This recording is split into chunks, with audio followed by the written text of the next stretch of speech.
welcome back to another show. This one's going to be a strange one because it started out as one video and has become something else by accident. Because there's three films I'm covering. First one is Viy, then there's Black Sunday, and then there's Black Sabbath. Now, originally the video was Black Sunday and Black Sabbath, two early Mario Bava films. But then I watched Viy and discovered that Black Sunday and Viy are based in the same story. I wasn't trying to do this. I knew they're based in the story by the same author, but I didn't realise it was the same actual story they were based on. Because you can tell, because one's actually very loyal and one's very disloyal to it entirely. That's why I couldn't tell. But you can also tell the atmosphere's similar. There is an atmospheric thing going on that actually does. Even though in a lot of ways they're very different, there is a kind of setting in below the surface feeling that they do have weird similarities, but there's major differences too. Now, the actual directors of Viy actually got the job by saying, we're definitely not going to make it like Black Sunday because that was a capitalist bastardization of a famous Russian story. So Viy's made by Russia and made in Russia, and Black Sunday is obviously an Italian hatchet job. But I'll start with Viy though, and then I'll go to the two Italian films. Now, Viy started life as a story by Gogol, a famous Russian writer who did a lot of supernatural stuff as well as social realism. He did a bunch of different types of stories, which is covered also in a documentary in this package. And you get commentary by Michael Brook. It's a very good commentary. The film itself is only like 75 minutes long or something like that. It's very short. It's in colour. And it's a film that was hacked about and doing the making of it. It's one of the few Russian films from this period that's actually a horror film. Before, Russia didn't like horror because it was horror was an individualistic genre. So it was very Western. And the Russians didn't like that because they were communists and they were very much into collective. So, horror was out. Dark fantasy was fine. Like, Carl Zimmerman stuff, fine. It's animated anyway, who cares? A lot of other stuff, fine. But not this. Not horror. That was what they did not like. And then they started making the film by two students who are the creative directors who started making the film, and then halfway through it was shut down. Now, Alexander Pachinko is a famous director in Russia who did a lot of dark fantasy stuff as well as other types of films. He was brought in halfway through the film to salvage it because the stuff they'd shot was out in the countryside. It was very naturalistic, and to the Russians, very boring. So they wanted. So this is something that became a salvage job, and the directors of this film they didn't really want to do much more. Well, the director who took over as a famous director, he brought in his own people. So there was a lot of like doubling up with the sessions. They're showing cameramen, so there must have been one from one part of the show, one from another. And a lot of these people brought on were Pachinko regulars. There's even in this box, there's even a film called Holy Place, which is another version of Viy from much later on. So it's very good. It's out of print now though, that's the problem. If you didn't get it when it came out, you're not going to get it. So Pachinko took over and did a lot of special effects sequences in the second half of the film and added more humour and more. Anything that's interior was Pachinko. Anything that's exterior was probably the original directors. Anything that was shot in natural locations, it was the original shoot. And anything Pachinko was more interiors. There were some exteriors, but there was those built sets and it was shot to look much more like a studio production. So that's how you can tell the joins. But it's really interesting because a lot of people think the third of the movie is boring and then it gets a lot better at a certain point, which is kind of like where the directing thing took over. The different director took over. I like all of it actually. I like the naturalistic stuff at the beginning, which led into the more studio bound stuff. I like everything. So that was good. But some people just don't like the early stuff. So there you go. The film is very, very enjoyable because because it is based on a Russian myth, and the Russians are not into religion. Obviously, the Soviets hated religion and would want to bash it. So this is a film that absolutely bashes the church, utterly destroys the idea of the church as a holy place and a place of you should listen to, in a way that a Western filmmaker could not get away with unless you're like Pasolini or something later on in the 70s. you know. But that's what the Russians doing in the 60s. And it's brutal. It's one advantage, though, of you're coming from a system that doesn't respect that kind of thing. You actually can be utterly brutal and very honest about some of the hypocrisies of a certain institution. Like in this thing, it's like we start out with all these scholars who are going to be new philosophers and things of the day. They've been taught to be religious people, but they're basically a bunch of teenage men who are up to the teenage men stuff, and they're always out of control and have yet to mature.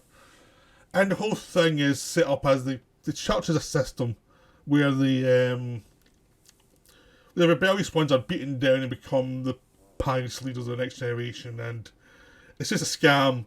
It's a way of control, and the people of a certain class will become these guys who can rule the country.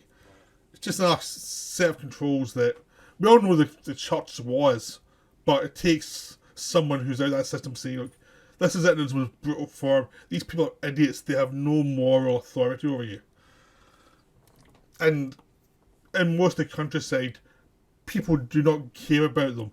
It's just an institution. They have to deal with it, but just go away. Just leave me alone type of thing. So it's set up as that, and it never stops being that. And it is really funny just to see the church being utterly debased throughout the film. Because the lead character's a moron. The lead character, when you follow, he gets himself in trouble by dealing with a witch in the worst way possible, and he has it coming the whole film, and he tries to lie his way out of everything. He has no morality, no sense of conscience. He is total scum. This is very enjoyable because you see a character this Weasley throughout the entire film. That's who you're stuck with. A Weasley awful character. And because of he beat a witch to death, and the witch turned out to be this beautiful woman. She started off looking ugly, and she looked like this beautiful woman who turned out to be the daughter of this local Cossack. And she's on her death's door, and he's been brought in to give her last rites because she's requested it. And then before he gets there, she dies. So he has to stay in this this church. The boy's first in a tavern, then he goes to church. He stays in church for 3 nights to save her soul from the devil. And if he tries to escape, the Cossacks will kill him in brutal ways. There's Cossacks all over the place who are making sure he never leaves. And he has a hope and help because these guys are much smarter than he is. So you get a lot of stuff about Cossacks and a lot of idea about the Cossacks being like the working class kind of rulers, really. They're the ones who actually rule. There's a lot of corruption going on, but they're the ones that actually rule. They're like the church think they've got some power, but they're the ones who actually rule in the areas, and they're not religious at all. But they're not going to kill him if he leaves. It's like, her father says their leader, and he said you have to do this, and you better do it. And so you get 3 nights in this church as he tries to fend off demons to save her soul, and the witch comes back in the body of this dead girl for 3 nights and terrorise him.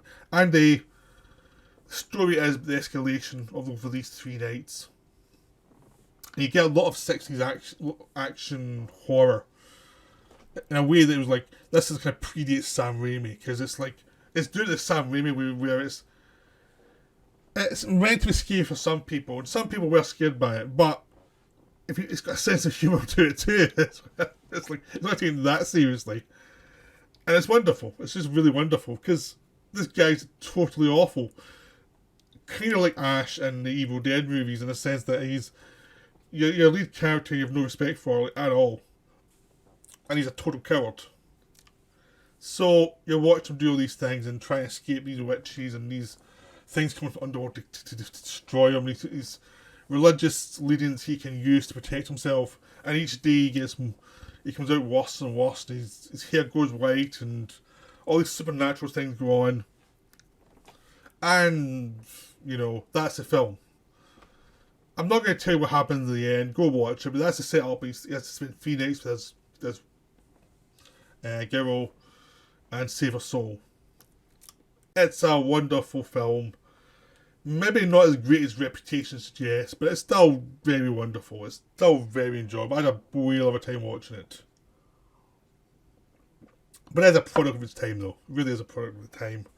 But it is nice to see obvious political satire of the church, which is really nice and really enjoyable. And for a film with so many directors, so many writers, and such a changeover halfway through, it still delivers because it's based on a story and we're sticking to the story. It was just that the presentation of what they were doing was like, no, that's too naturalistic. We have to do something more interesting than this. And there's some wonderful old school effects working on throughout the film, and it is just a blast. So, Viy, I'd highly recommend. Viy is so good. If you can get the one disc version of this from my cinema, I would say get it. It is very much worth your time. Now we go to Black Sunday, which is the Mario Bava version, which came earlier. Now, Mario Bava is a famous Italian director. He was kind of eclipsed by Dario Argento in the 70s because Argento came out and was a big fan of Bava, was influenced by Bava, but he did his own thing as well because he was much more street level, kind of doing fantastical stuff but using gialli and using murder mysteries. He would do kind of Bava-esque stuff with the Three Mills trilogy, but he would stick to his own stuff otherwise. So Bava was more fantastical, Argento was more taking a more realistic slant with the stories, but it was still very fantastical within that. But it's just like he actually knew the real world existed, even if he was ignoring it. Bava didn't seem to care at all about the real world. You know. So, especially as the career went on, it just became much more big and it would jump from genre to genre. He was a working director. And he made some wonderful stuff like Planet of the Vampires. I mean, he did a lot of stuff. I mean, Kill Baby Kill is wonderful. It's great atmosphere. He did some just wonderful stuff. But he also did some very incoherent stuff. He was a director who was a slave to his scripts. And if he got a bad script, there was only so much he could do with it. So, but honestly, I really enjoy most of his films I've seen. They always have a kind of craftsmanship to them that really works. Even if the story doesn't work, the craftsmanship does. I mean, there's some real weirdo ones. I mean, have you seen Leeds and the Devil? Leeds and the Devil is strange as hell. I'll probably end up doing that for what the hell is this at some point because it's really weird with different cuts of it and everything. Black Sunday was the film that made him though. Black Sunday was a vampire film for much vampires. The idea is it does deal with a witch, which is how it ties to the Gogol story, and that's all it takes. Basically, it's basically about a witch with the good side and the bad side, trying to save the soul of a person, played by Barbara Steele, who is pure, but also is a witch from 300 years ago who's trying to steal her body and soul, and these people try to save it. Sort of like the Go-Go story, but that's all the only thing they've got in common. This one's in black and white, while Viy was in colour. This one is very much influenced by what Hammer was doing. You know, the idea of the savant figure who's coming to save the heroine. Although in this one, the savant gets corrupted pretty quickly and becomes a vampire, which is a nice touch, and his assistant has to take over. And it's got a much better sense of the supernatural and a sense of the atmosphere of the society around it. I mean, in Viy they did Cossacks. In this one, they're not named as Cossacks, but it's basically the idea of the ruling classes prey over the culture, everyone's got respect for them, even though they feel that they're being cursed because of the past of their family. So there's a very depressed mood to this house, which affects the villagers in this whole haunted forest area which no one goes to, which is where the old witch was buried, and basically the past has come to haunt you. Now, I would say V's a better film. Black Sunday is made by Bava and he's a terrific director. The atmosphere is always great. You're really enjoying the atmosphere throughout the film. Doesn't the best script. It's a good start and a good ending. In the middle, there are good moments in it, but it's a film set up for set pieces. It's like, we'll do this bit, we'll do that bit, we'll do that bit. And all this stuff's great. And then every so often you have to have a talk scene. And it's like, oh god, is there any way we can avoid the talk scenes? And at any time there's like actual acting, that's where the film kind of falls. If there's acting set up in a set piece, it tends to be decent. As soon as there's just explanation stuff, it's like, we have to get through this. And it just kills the pacing. But anytime Bava's like really excited with something, you can tell instantly. Because he's doing much more visual stuff, and he's relying less on actors talking, much more on actors looking and stuff. And Bava was infamous for hating actors. He was not a fan of actors. He thought they're spoiled brats. They should know their place. They should know where to go and come and go. Which is why a lot of films tend to have kind of mediocre performances. He's not really an actor director. He started off as a craftsman with a camera, and he remained so. He was really a craftsman. He just wanted actors to come and do their job, and that was it. And because he was doing low budget stuff, he didn't always have the best actors to deal with. So, some of this one, you get Barbara Steele looking creepy as hell, but you've also the leading man is terrible. And Barbara Steele's quite a young actress at the time, so she's not actually that good as the engineer. She's much better as a creepy witch, because she's still learning, really. It's like, it's just taking someone who's still kind of green, who get much better later on, but at that time, she wasn't that great. But compared to the lead actor, she was great. And the lead actor, I think, it sinks the film whenever he's like having to emote. But as soon as Bava's in an element, it all works. I mean, it is a beautiful film. It's very atmospheric. It's something Tim Burton said when he was talking about Bava films, that he never remembered the plots of these films. He just remembered the atmosphere and images. And like, I know what he means. It's like, I saw this last week and I couldn't tell you specific plot details already. I mean, because I've seen it before. And again, I can remember the details, I can remember the plot. And I bet you in about another 4 or 5 weeks, the plot will entirely go off my head. But the images will still be there. Because the plot doesn't matter. It is kind of standard Hammer plot done to an old Russian story, but it's done so well visually. And then the bits that are more Hammerish is the bit where the film fails, because Hammer was very good at his explanation scenes, and this one really isn't. But there's some wonderful moments of the savant, the old guy of knowledge, being corrupted entirely. It's the thing that keeps the middle part really working. Because that's more interesting than the hero trying to sort of figure it all out. And there's some nice stuff with Undertaker things as well, try to work out what's going on. There's always something going on that's good. It's just that the lead actor is not good, which is a typical horror problem. But the stuff that's good is so strong that it still remains a masterpiece of its genre. It's just it's a masterpiece with flaws. There you go. But still highly recommended. You can still get it from Arrow. Pick it up if you can. It is worth your time. You'll probably get it pretty cheap. But it is film history. It is unique. And it does fit into that like early 60s horror. You know, AIP, Vincent Price stuff. You know, Hammer. This type of thing. All following the same kind of stories and doing interesting different things with them. So it's definitely worth trying out. Okay, now we're going to Black Sabbath, which is an anthology film. And the reason this is because I'd already watched the other video I was very planning to do with Black Sunday and Black Sabbath. And it does have a vampire story at the end. Now there's two different cuts in this one. It stars Boris Karloff. And there are two cuts. One where the Karloff story starts the film, one where it ends the film. You know, I've watched the one where it ends the film. So that was the one I saw. But you can see different cuts here. But it's 3 stories. And,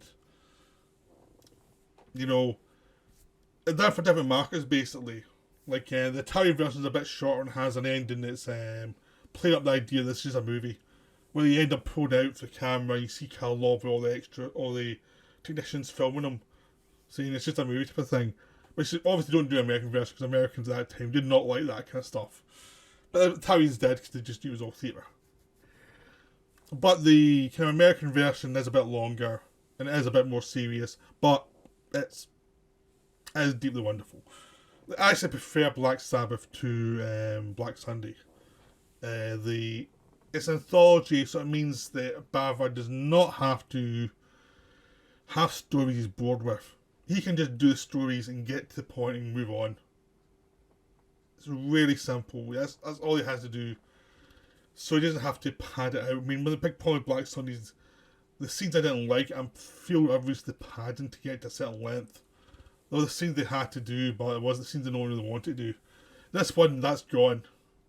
So you have three stories. You have one, a story with this nurse who is helping this woman who's dying. She dies at the beginning of the story. The nurse steals a ring from her finger. And it turns out the woman who died had supernatural ties, and she died under a trance. So her ghost comes back because she wants that ring back. So it becomes a case of her scaring the nurse to death. And the nurse is sympathetic enough so you're scared for her, but unsympathetic enough to have stolen the ring from her corpse. So it's like a normal person, basically. A person who's complicated. It's like someone who's not doing the best in life. She's living by herself in this right apartment. She probably thought, if I sell the ring, I can get some decent stuff. And that'll make up for the amount of time I spent with this woman. You know, it wasn't a nice thing to do, but it was, you understand from the circumstances why it happened. And she looks mean enough to pull it off, but not mean enough for you here. So it's a nice bit of casting. For a director didn't look like actors, and this film is casting spot on throughout. Like, it must have been better luck. We must have been able to choose them and actually have them do what we wanted, to not have to deal with them too much. So the grimace face of the dead woman is also terrific and just creepy as well. There's this presence that's come through this story. Because it's under 30 minutes, it really has a chance to establish it for the first 10 minutes, do the setup to the horror, and then spend the last 5-10 minutes just piling on the horror and having a lot of fun with it. It's really enjoyable sequence. You know, I didn't find it scary, but I found it really enjoyable. It's one of those things. Is it was nicely done. It was you can see someone been scared by this. If that kind of gets to their kind of subconscious fears, it will really get to you. A ghost coming back to get me for someone I stole is not something that's going to scare me, but the craftsmanship I really appreciated. It's the same way I can watch The Exorcist and say, this doesn't scare me, but the way it's done is really impressive. You know, you can really respect the craftsmanship, even though the film has not gotten to you. The next one is much better. This is called The Telephone. It's set in modern times. The first one was set in the past. This one's set in modern times for when it was shot. This woman is getting these phone calls from someone who can see her and see everything she's doing, and he's threatened to make her life misery. And that's as far as I'm going to go. It's really well done. But to see anything more would spoil the fun. This story is the reason why you buy Black Sabbath. It's really good. You know, buy it for that story. You can get it for, you probably get this for £5 or £7, something like that, or an arrow sale. So there's no excuse not to get it, and it's worth it for this one story. It's really good. It's really well done. It's also not overdone. It knows how long the story should last, and it keeps to that. So this was a full-on film. They'd have to stretch it out, and you'd lose half the stuff because you have to stretch so much. This one, it can keep to the point, keep the pace up again and again and again, and also keep up what's going on, what's the mystery of what's going on. It's really good, really wonderful, but I don't want to say any more about it, but just go see it. Finally, we have the Boris Karloff story, based on a Russian myth by Gogol. I think it was Gogol the myth was based on, and it's a bit of vampire. But this vampire, based on Russian myths, is he only gets attached to people who the vampire has to feed on people he loves. It can't be someone he doesn't care about. He have to only feed people he loves. And he turns them into creatures as well, so it becomes a cursed existence. And there's always a lot of hunger involved. And again, I don't want to say much about this film. This is part of the film. It starts a bit slow, because it's about a guy coming into the situation who's a traveller in this situation as it's just about to kick off, where he finds a body, he brings it to the next place he finds, which is this family, and it turns out the father had gone out to kill this person because he was terrorising the area. The father comes back and obviously he's changed in a way, and he's told him if he comes back after a certain time, kill him, and they don't. And then all hell breaks loose, very slowly and very carefully. This does some really creepy stuff. It doesn't quite top the telephone for me, but it does some really great stuff. This is a really well made section. The only thing it's undone is, again, the lead actor, the romantic lead, is not that great. All the other actors are terrific. Lead actor, maybe not as good as the rest. And the character's not that great either. But it really delivers when it ends with the family. And the atmosphere is wonderful. So again, it's just like a barnstorm or a good horror story. If you could just have recast that one part. So yeah, so Black Sabbath is, apart from one casting problem, it's a total success. I really adore Black Sabbath, so I would say definitely see this film. And 2 out of the 3 stories are very much of the same feeling of Black Sunday and Viy, in the sense of old school horror and old school society. There's one that's modern, the modern one's terrific, but it does still have that same sense. So all 3 of these films I would highly recommend. They are really terrific. You have a good time with all of them. If you can see them projected, it's even better, because projected 60s horror works better than seeing it on TV. It just does. You see a lot more detail, and it just works better. So I hope you enjoyed this video, and I'll be back very soon.